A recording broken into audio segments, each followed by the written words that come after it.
کہ امریکہ کے ساتھ اپنے الگ الگ تصادم کے باوجود دونوں رہنماؤں کے مفادات کس طرح ایک دوسرے سے جڑے ہوئے ہیں۔ مہاجرین کی بین الاقوامی تنظیم نے بدھ کو کہا کہ مشرقی لیبیا میں آنے والے مہلک سیلاب سے 30,000 سے زائد افراد بے گھر ہو گئے ہیں۔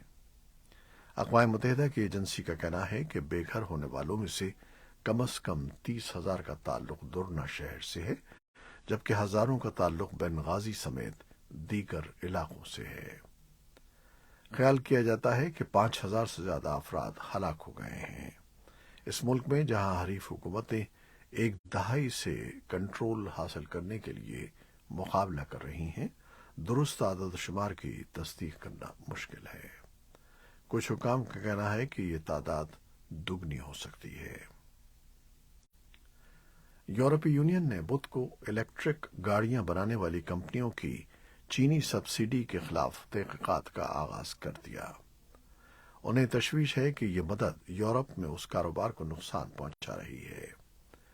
یورپی کمیشن کی صدر ارسولا وان ڈیر لیئن نے فرانس کے شہر اسٹراسبرگ میں یورپی یونین کے قانون سازوں کو بتایا کہ عالمی منڈیاں اب سستی چینی الیکٹرک کاروں سے بھری ہوئی ہیں اور ان کی قیمتوں کو ریاستی سبسڈی کے ذریعے مصنوعی طور پر کم رکھا گیا ہے، جو ہماری مارکیٹ کے لیے نقصان دہ ہے۔ چین کے لیڈروں نے سبسڈی میں اربوں ڈالر کی سرمایہ کاری کر کے ملک کو الیکٹرک گاڑیوں کی سب سے بڑی مارکیٹ بنا دیا ہے۔ بہاماس کا پرچم بردار ناروے کا کروز جہاز 206 مسافروں اور عملے کے ساتھ شمال مغربی گرین لینڈ میں کم پانی کی وجہ سے زمین سے ٹکرا کر رک گیا۔ تاہم حکام نے مغل کو بتایا کہ جہاز میں موجود کسی کو بھی خطرہ نہیں ہے اور نہ ہی کسی نقصان کی اطلاع ہے۔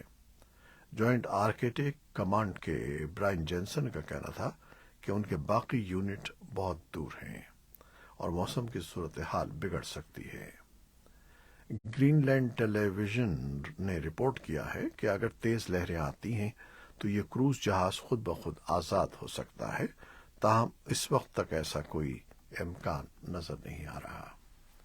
یہ تھی وہ خبریں جو فیس بک لائیو پر ہم نے آپ کے لیے پیش کی۔ ہماری ویب سائٹ، یوٹیوب اور پوڈ کاسٹ پر یہ بلیٹن آپ کے لیے پوسٹ کر دیا جاتا ہے۔ آپ ہمارے بلیٹن کو شیئر کرتے ہیں اور اپنے کمنٹس میں اپنی محبتوں کا اظہار کرتے ہیں، جس کے لیے ہم آپ کے بے حد مشکور ہیں۔ اپنی ان کاوشوں کو جاری رکھیے گا۔ کیمرہ مین سید اصفر امام اور نیوز ایڈیٹر بہجت جیلانی کے ساتھ خالد حمید کو آپ اجازت دیجیے گا۔ اللہ حافظ۔